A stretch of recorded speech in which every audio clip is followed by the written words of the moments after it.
자, 오늘 같이 나누고자 하신 말씀, 키 요절은 21절입니다. 죄를 알지도 못하는 분을 우리를 위해서 죄를 삼으셨습니다. 그래서 우리 자신들이 그분으로 말미암아 하나님의 의가, 예수님으로 말미암아 하나님의 의가 되게 하셨습니다. 자, 잠언에 보면 이런 말씀이 있습니다. 어떤 말씀이냐면, 잘 들어보십시오. 남의 말하기를 좋아하는 자의 말은, 다른 사람의 말하기를 좋아하는 사람의 말은 별식 같아서 평소에 먹을 수 없고 특별할 때 먹을 수 있는 맛있는 특별식 같아서 뱃속 깊은 데로 내려가느니라. 이 말씀 똑같은 구절이 잠언에 두 번이나 나왔습니다. 18장 8절에 26장 22절에 두 번 나왔습니다.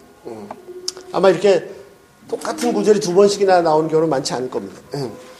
사람들은 참 남의 말하기를 좋아합니다. 저도. 예. 자, 남에 대해서, 다른 사람에 대해서 말하는 것이 얼마나 좋으냐면, 오래간만에 외식하는 것 같이, 오래간만에 맛있는 별미를 먹는 것 같이, 그렇다고 했습니다. 그런 말을, 그 다른 사람들의 말을 하는 사람들의 말을 들으면 그 말이 특별한 음식을 먹는 것 같다라는 것입니다. 그래서 적당히 먹고, 이게 그만 먹고 싶다, 이게 안 되고, 뱃속 깊이 내려갑니다. 자, 그런데 이런 말씀이 성경에 있다고 그래서 성경은 남의 말하는 것, 험담하는 것, 가십거리 만드는 것, 이런 것들을 인정한다거나 성경이 지지한다고 오해하시면 안 됩니다. 이 말씀은 성경에서 그런 남의 말하는 것, 가십거리 만드는 것, 이런 것들을 특징을 말하고 있는 것이지 그것이 옳다라고 인정하는 것이 아니라는 뜻이죠. 이런 내용이 따라서 이게 성경은 그러면 남의 말하는 것을 지지한다. 이거 절대 아닙니다. 한 가지 예를 들면 비슷한 예가 뭐냐면 뇌물에 관한 건데, 잠언에 보면 뇌물에 대해서 많이 있습니다. 자, 어떤 말이냐면 뇌물은 그 임자가 보기에 보석 같은지, 뇌물을 주는 사람이 볼 때는 보석과 같은 뇌물. 그래서 어떻게 해요? 그가 어디로 향하든지 형통하게 하느니라. 그렇잖아요? 그러면 성경이 뇌물을 주는 걸 옳다고 하느냐? 아니죠. 이 말은 뇌물의 특징을 말하는 것이 뇌물을 주는 것이 옳다는 것이 아닙니다. 은밀한 선물은 노를 쉬게 하고 품 안의 뇌물은 맹렬한 불을 그치게 하느니라. 자, 뇌물이 옳다는 것이 아닙니다. 뇌물이 그런 특징을 가지고 있다는 것입니다. 자, 사람들이 모이면 나누는 얘기가 많은 부분이 남에 대한 얘기입니다. 험담입니다. 칭찬하는 경우도 있죠. 근데 그렇게 많지는 않은 것 같아요. 저만 그런지 모르겠지만, 하여튼. 자, 남에 대해서 험담하는 것, 남 얘기하는 걸 좋아하는 이유는 여러 가지 있을 것입니다.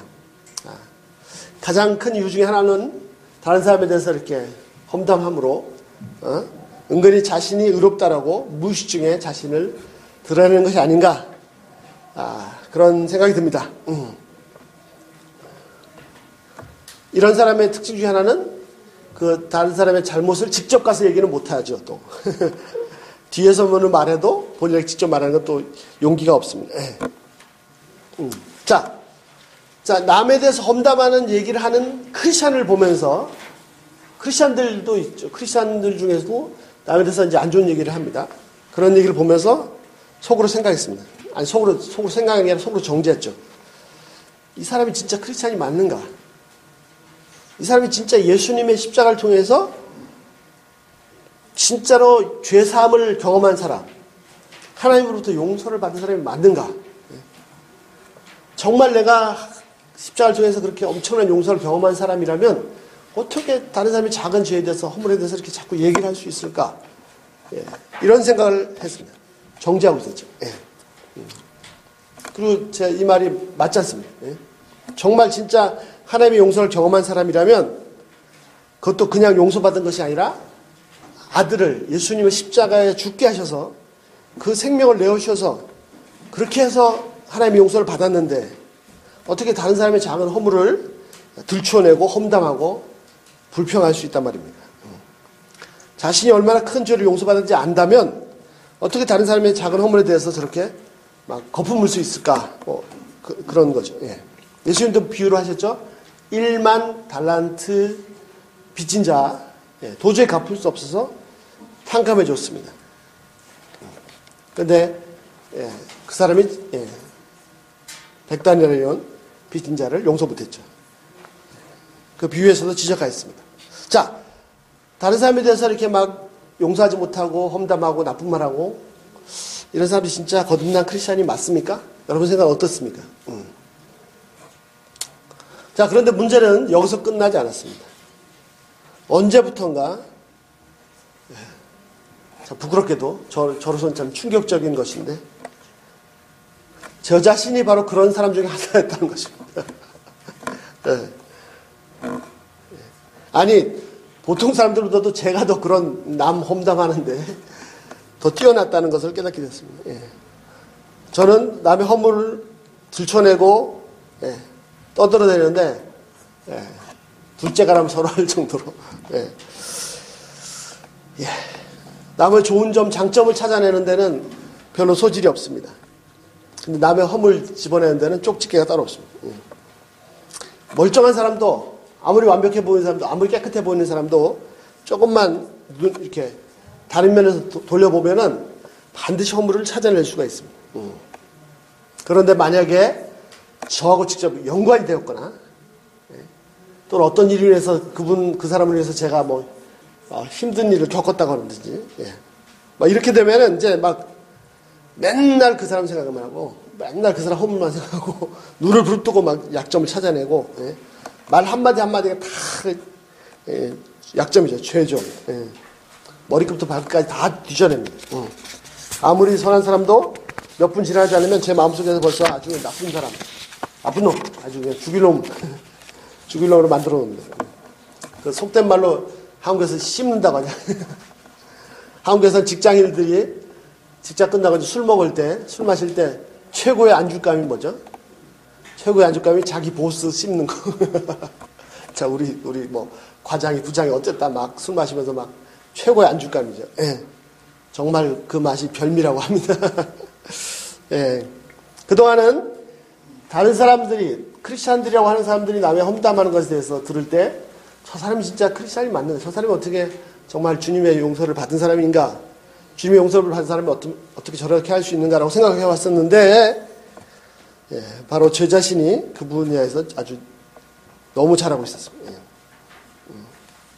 또 남을 험담할 때는 상대방을 은근히 또 이렇게 이해해 주는 척 하면서 막 적당히 중간에 추임새도 넣으면서 즐기고 있었습니다. 남을 밟을 때 함께 저도 은근히 슬쩍 더 밟아주는 거죠.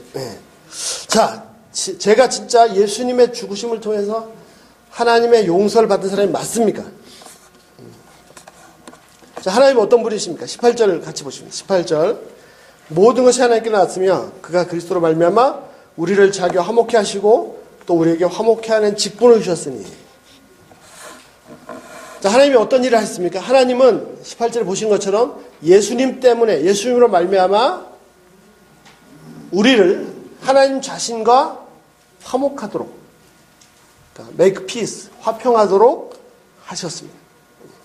이 말씀은 우리가 원래 하나님과 화평하지 못한 상태, 평화롭지 못한 상태에 있음을 전제로 하고 있습니다. 즉 원래 우리는 죄인들은 하나님과 원수 관계, 전쟁 상태에 있었습니다. 요즘 온 세상이 전쟁 원수 관계입니다. 영토 때문에 중국과 일본 난립니다. 중국의 막 수많은 시위대들이 각 성시에서 막 일본 대사관 들어가고 막 영사관 들어가고 막 일본 사람 막 하고 또 이상한 영화 한 편 때문에 중동에 있는 아프리카나 중동이나 인도네시아까지 막 미국 대사관, 영사관, 뭐 독일 막 그냥 테러가 들어갑니다. 미국 성조기가 불태워지고 전쟁 상태입니다. 이상한 것은요, 재밌는 것은 뭐냐면 먼 데 있는 나라하고 뭐 원수된 나라는 별로 없어요. 주로 바로 붙어 있는 나라가 이렇게 원수가 돼 있어요. 자, 세상이 왜 이렇게 됐습니까? 왜 이런 상태죠? 그 또 밑바닥에 뿌리를 내려가 보면 그 원인은 인간이 근본적으로 하나님과 원수된 상태이기 때문에 그렇습니다. 출발점이 거기 있습니다. 예. 하나님과 평화롭지 못한 관계이기 때문입니다. 그러면 왜 인간은 하나님과 원수 관계, 전쟁 상태가 되었습니까? 바로 인간의 죄 때문입니다. 아무리 친한 친구 사이라도 혹시 한 사람이 잘못을 하면 그 문제가 해결되기 전까지는 그 관계가 깨지고 회복되지 않습니다. 예, 균열이 생기기 시작합니다. 근본 나의 죄 때문에, 인류의 죄 때문에 하나님과 우리 사이가 화평하지 못한 상태, 전쟁 상태가 되었습니다. 자, 그런데 하나님께서 이 문제를 어떻게 해결했습니까? 다시 18절입니다. 바로 예수님을 보내셔서 예수님께서 나를 대신해서 우리 대신 십자가에서 그 생명을 내어주심으로 나의 죄값을 치르심으로 하나님과 나 사이가 화평한 상태로 회복시키셨습니다. 그가 그리스도로 말미암아 우리를 자기와 화목하게 하시고 예수님 때문에 예수님 덕분에 하나님께서 우리가 하나님과 화목할 수 있도록 해주셨습니다. 우리 많이 나눴죠? 로마서 5장 1절. 그러므로 우리가 믿음으로 의롭다 하심을 받았은즉 우리 주 예수 그리스도로 더불어 하나님과 화평을 누리자. 예. 그렇습니다. 이제 우리는 예수님의 죽으심 때문에 예수님의 생명을 지불하시기 때문에 하나님과 평화할 수 있습니다. 하나님과 화평한 관계가 들어간 것입니다. 전쟁이 끝났습니다. 원수된 것도 다 무너졌습니다. 사람들은 평화를 원합니다. 세상에 많은 사람들이 평화를 원하고 많은 리더들이 평화를 보장하지만 세상에 참된 평화는 없습니다. 어디 있습니까? 예. 전쟁터 같은 이 세상에서 많은 사람들이 평화를 외치지만 어디에도 평화가 없습니다. 오늘 하루만이라도 평화롭게 잠자리 들 수는 없는 것입니까? 도대체 평안이 어디 있는 것입니까? 예, 많은 사람들이 평화 하지만 근본적으로 평화는 어디서부터 시작하냐면 내가 하나님과 화평할 때, 내가 하나님 앞에서 당당할 때, 떳떳할 때, 하나님께서 나를 보셔서 문제없다 하실 때, 그때 진짜 참된 평안이 주어집니다. 예. 이 세상에 어느 누구도 침공하지 못할 철옹성을 쌓고 그 안에 살고 있어도 하나님과 화평하지 못한다면 평안이 없습니다. 그러나 하나님과 평안하면 세상에 그 무엇도 두렵지 않습니다. 참된 평안은 그래서 오직 예수 그리스도로만 주어집니다. 자, 여기서 그치지 않습니다. 다시 18절입니다. 하나님 첫 번째 예수님으로 말미암아 우리가 하나님과 평화할 수 있도록 하였습니다. 그 다음 두 번째 18절에 보시면 어떻게 되어 있죠? 예. 또 우리에게 화목하게 하는 직분을 주셨으니 두 번째 이제는 우리에게 평화를 만드는 직분을 사명을 주셨습니다. 예. 내가 이제 하나님과 평화로운 관계가 되었습니까? 이제 내게 사명인데 할 일인데 그것은 뭐냐면 이 세상에 나가서 아니 바로 내 옆에 있는 가까운 사람들에게 내 아내나 내 남편 내 주위에 있는 사람들부터 시작해서 그들에게서 그들이 먼저는 하나님과 화평할 수 있도록 만들어주는 것입니다. 하나님과 평화할 수 있도록 만드는 것이 바로 내게 주어진 사명입니다. 당연하지 않겠습니까? 세상에서 결코 맛볼 수 없는 진짜 평안을 맛보았다면 어떻게 자신 혼자 평안을 누리고 가만히 있을 수 있겠습니까? 예. 자신도 모르게 옆에 사람으로부터 시작해서 주위 사람들에게 온 세상 사람들에게 진짜 평안을 얻을 수 있는 방법을 참된 안식을 얻을 수 있도록 하는 것을 전하는 것이 자연스럽지 않겠습니까? 목사님, 저는 예수님을 나의 구주로 영접한 것은 오래됐는데 요즘 별로 평안이 없습니다. 내가 이런 상태인데 어떻게 주위 사람들에게 평안을 전하겠습니까? 만약 그런 상태라면 먼저 주위 사람들한테 평안을 전하려고 애쓰지 마십시오. 먼저 다시 한번 하나님께 나가서 하나님의 은혜를 누리시고 하나님의 주시는 평안을 회복하도록 힘쓰십시오. 그리고 그 하나님의 정말 측량할 수 없는 은혜로 더 깊이 들어가시기 바랍니다. 지난주에 우리가 말씀 나눈 것처럼 내가 해야 될 하나님의 일은 내가 뭘 하는 것이 아니라 그분을 믿는 것입니다. 그분의 은혜 안에 잠기는 것입니다. 그러면 주님께서 나를 통해서 일하실 것입니다. 나를 통해서 주위 사람들에게 평안을 주실 것입니다. 하나님의 능력이 나타나는 하나님의 일을 하나님께서 하실 것입니다. 자, 말이 잠깐 옆으로 샜는데 하나님은 예수님 때문에 우리가 하나님과 화목할 수 있도록 하셔서 두 번째, 그 다음에 우리가 다른 세상 사람들이 또 화목하게 할 수 있는 길을 전하도록 그런 사명을 주셨습니다.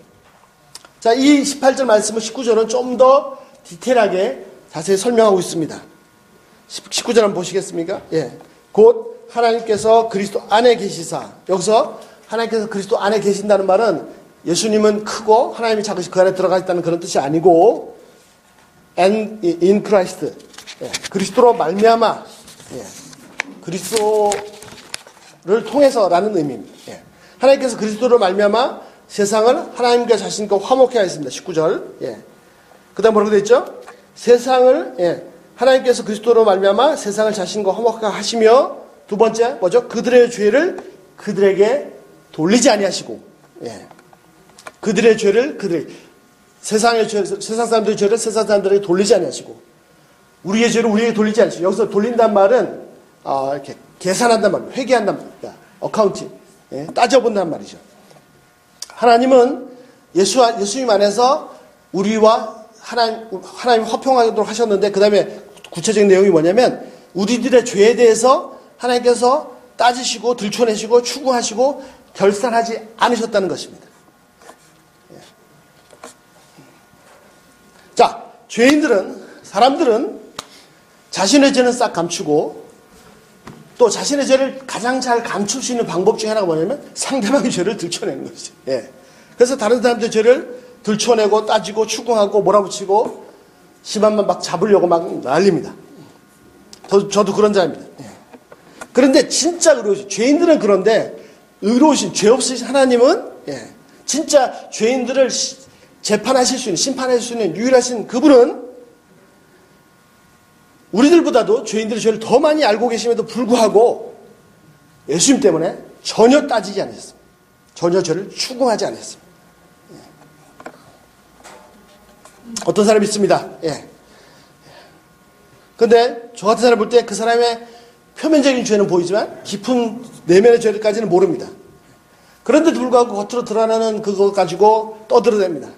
막 속된 말로 까발리고 들추고 추궁하고 꼼짝 못하게 아니면 뭐 점잖게 뭐 가르치는 것처럼 훈계하려 들고 그런데 잘 모르면서도 그렇게 하는데 하나님은 이 사람에 대해서 머리부터 발까지 모든 죄를 막 심장 폐부까지 다 꿰뚫어 보시고 너무나 선명하게 다 아시는데 그 추악한 더러운 죄를 다 아시면 정말 역겨우실 텐데 그 죄에 대해서는 한마디도 말씀하지 않으십니다. 왜 하나님께서 우리 죄에서 침묵하십니까? 따지지 않습니까? 그 이유는 바로 하나님께 가장 소중하신 아드님 예수님께서 이미 십자가에서 우리를 대신해서 그 죄인을 대신해서 처참하게 처형을 당하셨기 때문입니다.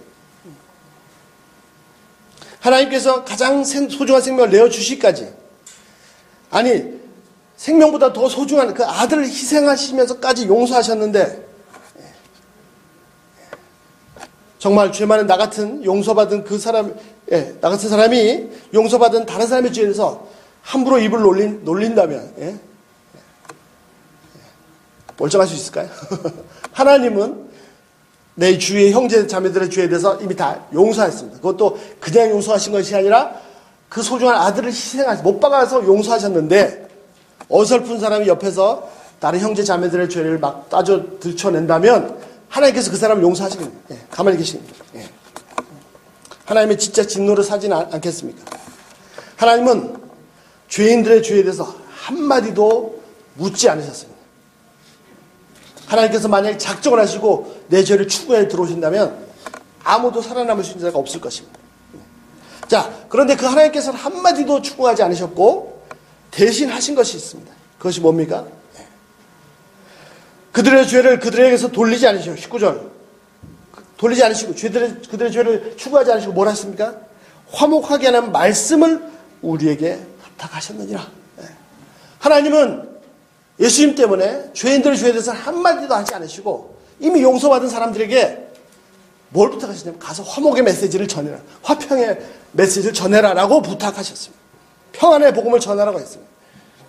죄인들의 죄에 대해서 한마디도 따지지 아니하시고 이미 용서받은 참된 평안을 얻은 우리들에게 이 세상에 가서 이 평화의 메시지, 참된 평안의 복음을 나누라고 했습니다. 다른 사람들의 허물과 죄를 들춰내고 떠들지 말고 이 평안을 나누라고 했습니다. 하나님이 이미 다 용서했습니다. 우리가 해야 될 일이 뭡니까? 여러분, 하나님께서 이미 다 용서하셨습니다. 하나님께서 용서하셨는데 누가 용서 못할 자가 어디 있겠습니까? 예. 그러므로 여러분, 하나님과 화평하십시오. 하나님과 평안하십시오. Make peace with God. 예. 이 말씀을 전하라는 것입니다. 우리가 할 일은 눈에 드러나 보이는 다른 사람들의 허물과 죄를 들춰내고 따지고 씹고 떠드는 것이 아닙니다. 추궁하는 것이 아닙니다. 하나님께 따지지 않으셨습니다. 우리가 해야 할 일은 뭡니까?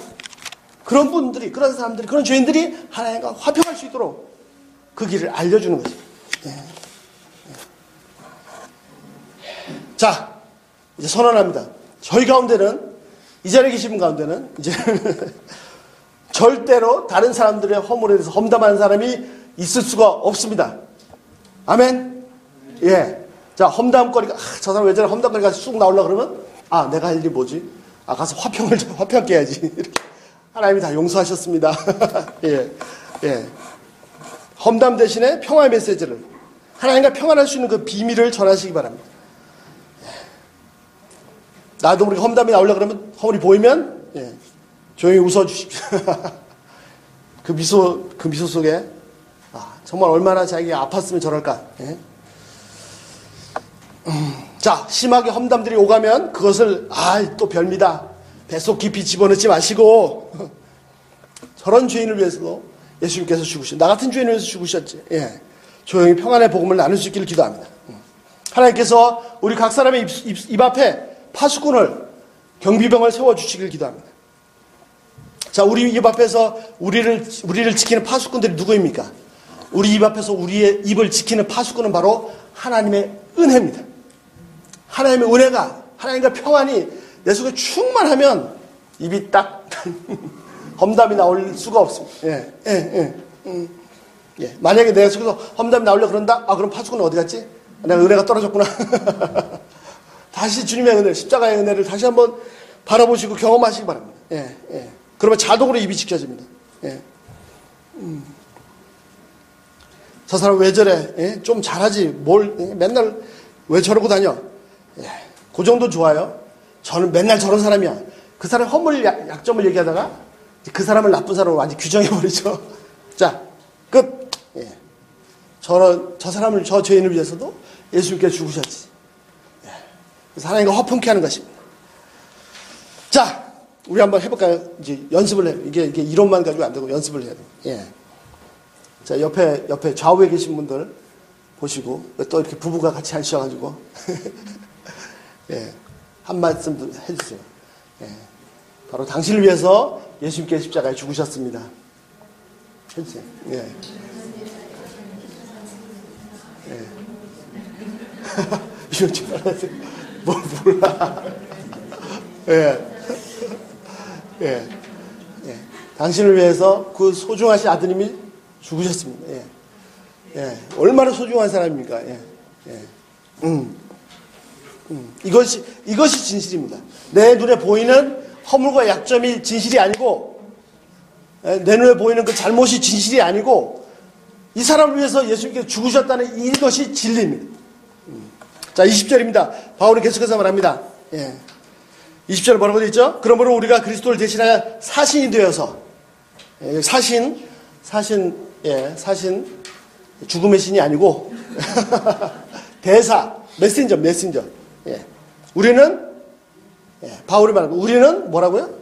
대사. 하나님의 메시지를 전해야 되는 메신저입니다. 자, 무엇을 전하는 메신저입니까? 예. 바로 하나님과 화평하라는, 하나님께서 가서 그 사람과 화평하도록 해라 하는 메시지를 전하는 대사입니다. 예. 하나님과 화평할 수 있는 비밀을 전하는 대사입니다. 참된 평안을, 진짜 평안을 전하는 대사입니다. 자, 우리도 마찬가지. 바울처럼 우리도 하나님께서 보내신 하나님의 대사들입니다. 자, 우리가 누구라고요? 성경에서 우리를 누구라고 규정하고 있습니까? 하나님께서 보내신 화평의 복음을, 참된 평안을 전하라고 보내신 하나님의 대사들입니다. 예. 그 대사도 좀 다르죠. 저 가난한 나라, 못 산 나라 대사하고 막 그 대국의 대사하고 이 사람들이 구분하지 않습니까? 예. 그럼 최고의 대사는 누굽니까? 하늘나라의 대사입니다. 예. 자,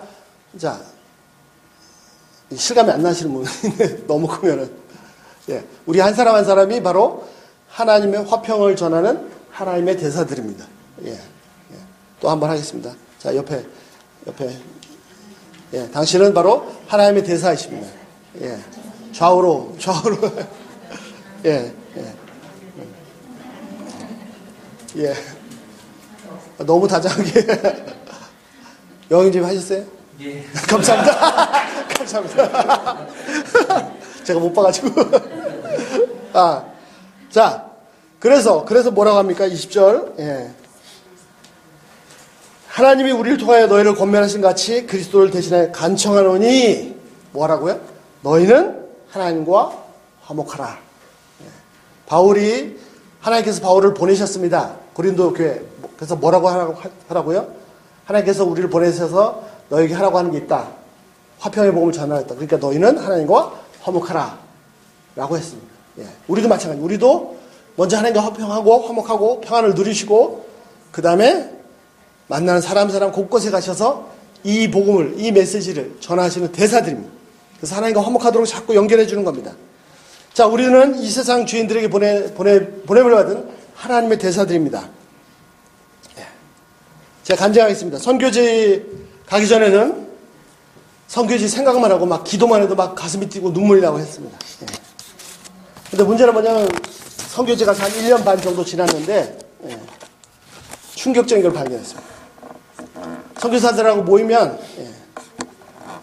그 기도할 때 막 울고 감격했던 곳이 왔는데 한 1년 반 정도 지나니까 선교사들끼리 모여서 뭐 하는 줄 아십니까? 예. 그 나라에 대해서 그 나라 사람들에 대해서 막 불평하고 예. 험담하고 예. 이거 왜 이렇게 지저분해? 사람들이 왜 이렇게 부정직해? 뭐 하나 제대로 되는 게 없어. 막 예. 자기는 얼마나 깨끗하다고 저는 뭐 얼마나 거짓말 안 한다고 막 이러고 떠들고 있는 모습을 1년 반 지나서 땅 충격 발견한. 예. 그래가지고 이게 아닌데 막 기도했어. 하나님 기도했습니다. 예. 기도한 게 아니라 그냥 하나님께 고자질했죠. 뭐. 하나님 택시 한번 타려고 그랬더니 막 바가지 씌우려고 그러고 정말 막 미치겠어. 이거 어떻게 해야 돼요? 막 그렇게 막 하나님께 막 이제 고자질했어요. 한참 하고 있는데 하나님 뭐라고 하신지 아세요? 예. 그러니까 너 보냈지. 그 사람들 죄인이 아니면 널 왜 보냈냐? 죄송합니다. 잘못했습니다. 회개. 예. 우리를 하나님께서 죄인들에게 왜 보내셨습니까? 가서 죄인들을 허물 들춰내고 험담하고 이 죽일 놈이라고 하라고 보내셨습니까? 예. 그들에게 예수님의 화평의 복음을 전하라고 보내신 거죠. 예. 그 말씀 한마디에 눈물로 회개했습니다. 정말 잘못했습니다. 예. 그리고는 진짜로 이제는 오기 전에는 그냥 막연히 사랑했는데 진짜로 허물을 다 보면서도 진짜로 사랑할 수 있게 만들어주셨습니다. 예. 자, 마지막 21절입니다. 자, 하나님께서 이 일을 위해서 무엇을 하셨는지 좀 더 구체적으로 살펴보겠습니다. 21절. 자, 21절 우리 같이 읽어볼까요? 시작. 하나님이 죄를 알지 못하신 이를 우리를 대신하여 죄로 삼으신 것은 우리를 하여금 그 안에서 하나님의 의가 되게 하려 하심이라. 아멘. 예. 자, 하나님께서 무슨 일을 했습니까? 하나님께서 무슨 일을 하셨냐면 전혀 죄를 알지도 못하는 분을 우리를 대신해서 죄를 삼으셨습니다. 예. 저 한국말이 좀 어렵죠? 예수님은 전혀 죄를 알지도 못하는 분인데 그분을 우리를 대신해 죄를 삼으셨습니다. 아니, 예수님을 죄인을 삼으셨다는 것도 아니고 죄를 삼으셨다. 이게 도대체 무슨 말일까? 예. 그래서 다른 성경을 어떻게 번역했는지 한번 살펴보겠습니다. 새 번역에 뭐라고 되어 있냐면 하나님께서는 죄를 모르시는 분에게 우리 대신으로 죄를 씌우셨습니다. 이렇게. 예. 현대인의 성경 하나님이 죄를 알지 못하신 그리스도에게 우리의 죄를 대신 지우신 것은 공동번역 우리를 위해서 하나님께서는 죄를 모르시는 그리스도를 죄 있는 분으로 여기셨습니다. 이제 좀 뜻이 좀 다가오시죠? 예. 그런데 저는 이해는 좀 힘들더라도 이 원어가 직역된 이것이 더 좋습니다. 죄를 씌우셨다, 죄를 대신 지우셨다, 죄 있는 분을 여기셨다 하는 이해는 쉬운데 의미상으로는 이 직역은 원어 그대로 죄를 알지 못하는 분을 죄를 삼으셨다. 죄를 만드셨다. 예. 이것이 더 좋습니다. 왜 그러냐? 내용이 좀 어렵습니다. 예. 하나님은 전혀 죄를 알지 못한, 전혀 죄가 없는 그분을 죄로 삼으셨습니다. 예. 죄인으로 여기시는 것이 아니라 죄를 삼으신 것입니다. 예. 엄밀히 얘기하면 예수님께 죄를 뒤집어 씌우신 것이 아니라 그냥 그 죄 자체다. 이렇게 선고하신 것입니다. 사람들에게는 죄인이나 죄 지은 사람, 죄 있는 사람, 죄를 뒤집어 씌움을 당한 사람이나 죄 자체나 마찬가지입니다. 사람들한테는 똑같습니다. 예. 무슨 말이냐면 죄는 마땅히 이 세상에 없어져야 됩니다. 죄는 어떻게든지 처벌해야 됩니다. 예. 근데 사람들에게는 죄인도 마찬가지입니다. 죄를 처벌하는 게 뭐죠? 결국 죄인을 처벌하는 거죠. 죄인을 감옥에 넣든지 그래서 이 세상에서 활동하지 못하게 한다든지 심하면은 사형을 시켜서 아예 없애버립니다. 예. 그러니까 사람에게는 죄인이나 죄나 똑같습니다. 근데 하나님께는 죄인과 죄는 하늘과 땅만큼 완전히 다른 것입니다. 무슨 말입니까? 하나님은 죄는 미워하시지만 죄인은 너무도 사랑하십니다. 그래서 죄인은 용서하시고 그 못난 죄인을 위해서 무엇을 다 희생하시고 하나님께서 희생할 수 있는 최대 것, 하나님보다 더 소중하신 아들까지 희생하시고 그렇게 하셨지만 그래서 어떻게 했죠? 죄는 완전히 박멸해 버리셨습니다. 그러면 하나님께는 죄인은 사랑할 대상이고 죄는 완전히 제거해 버릴 대상입니다. 암은 미워하고 제거해야 되지만 암 환자까지 미워하고 제거해야 될 대상은 아니죠. 예. 오히려 사랑하고 살려야 됩니다. 암 환자를 사랑하기 때문에 암을 미워하는 것이고 암을 제거하는 것입니다. 예. 자, 크리스찬 중에는 동성애에 빠진 사람을 구분을 못합니다. 예. 성경에 보면 동성애는 죄입니다. 예. 그러니까 동성애가 나쁘니까 동성애자도 나쁘다가 아니죠. 예. 동성애자는 죄인이기 때문에 사랑해야 됩니다. 그 동성애자를 사랑하기 때문에 동성애라는 죄를 그에게로부터 제거해야 되는 겁니다. 예. 그 죄를 미워하고 그 죄를 제거하는 것입니다. 예. 동성애라는 죄를 미워하는 것이지 동성애자는 죄인을 미워하는 것이 아닙니다. 죄인을 사랑해야 됩니다. 예. 죄인은 사랑받아야 되지만 동성애의 죄는 사랑받아야 될 게 아니라 제거될 대상입니다. 예. 자, 그런데 하나님께서 어떻게 하셨냐고요? 전혀 죄를 모르시는, 죄도 없으신 그분을, 그 아드님을, 예수님을 죄인으로 만드신 것이 아니고 죄로 죄 그 자체로 만드셨어요. 사랑해야 될 죄인, 그 대상으로 만드신 것이 아니라 제거해버려야 돼, 없애버려야 될 죄로 만드신 것입니다. 하나님께서 예수님을 죄인을 삼으셨다면 그 죄인을 더더욱 사랑하셔서 어떻게든지 살리고자 하셨을 것입니다. 그런데 이 아드님을 죄인을 만드신 것이 아니고 죄를 삼으셨습니다. 그래서 사랑해야 될 대상이 아니라 이 우주에서 완전히 발도 못 붙이게 뿌리부터 제거해야 될 그런 대상으로 만드신 것입니다. 그래서 이 우주에서 진짜로 완전히 싹 제거해 버리시도록 제거를 당하도록 내버려 두셨습니다. 하나님은 죄를 알지도 못한 그분을 죄로 만드셨습니다. 죄로 삼으셨습니다. 여러분 혹시 인생 살아온 연륜이 다 틀리겠는데 사시면서 크고 작은 일들, 좋은 일들, 나쁜 일들 많이 겪으셨죠? 예. 아마 그 중에는 진짜 억울한 일을 겪은 경우도 있으실 것입니다. 어릴 때 분명히 동생이 잘못했는데 그걸 알지도 못하는 엄마를 와서 나만 야단쳐.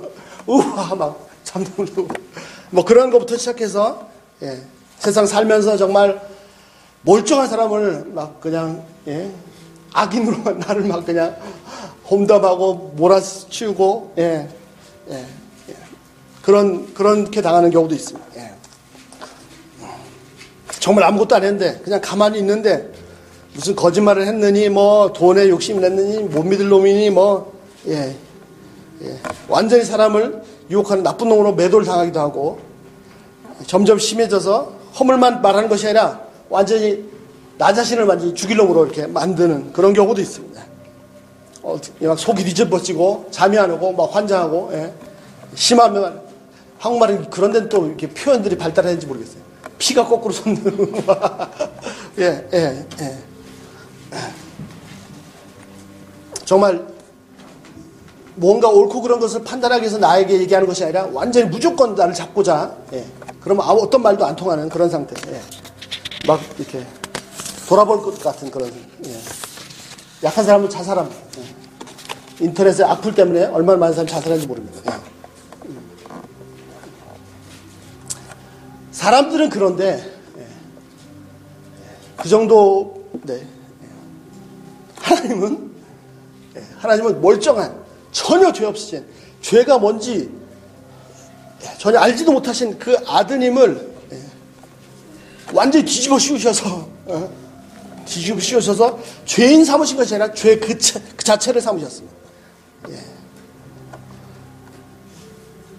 전혀 죄 없는 분을 죄 자체를 삼으셨습니다. 완전히 제거할 대상으로 만드셨습니다. 만약에 저 같은 사람이 이렇게 하나님이 나를 죄인이 아니라 죄를 삼으셨다라고 한다면, 예, 어떻겠습니까? 예.